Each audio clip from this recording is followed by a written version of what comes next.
May usa ka tawo sa Cesarea nga ginganlag Cornelio, nga kapitan sa kasundaluhang Italyano.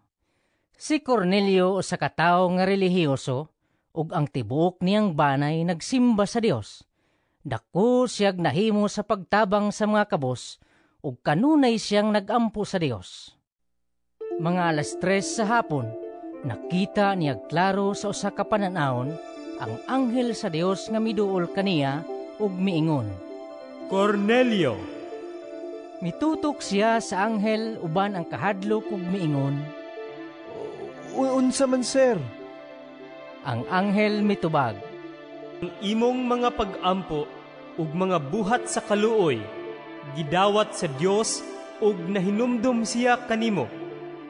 Ug karon paadtua sa Jopa ang pipila ka tawo ug ipakuha nila si Simon nga ginganlag Pedro.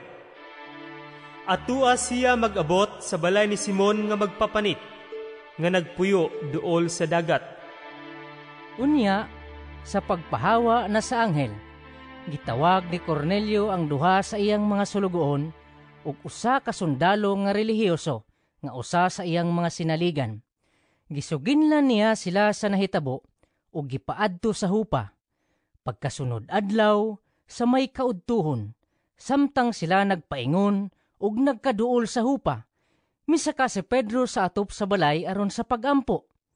Gigutom siya og buot mukaon, apan samtang gihikay pa ang pagkaon, nakakita siyag pananawon. Nakita niya nga nabukas ang langit, ug may gitunton nga ingon sa usa ka dakong panapton nga gihiktan sa upat ka iskina. Sa sulod niini, diha ang tanang matang sa mga langgam nga ihalas, ug mga mananap nga mulakat ug mukamang.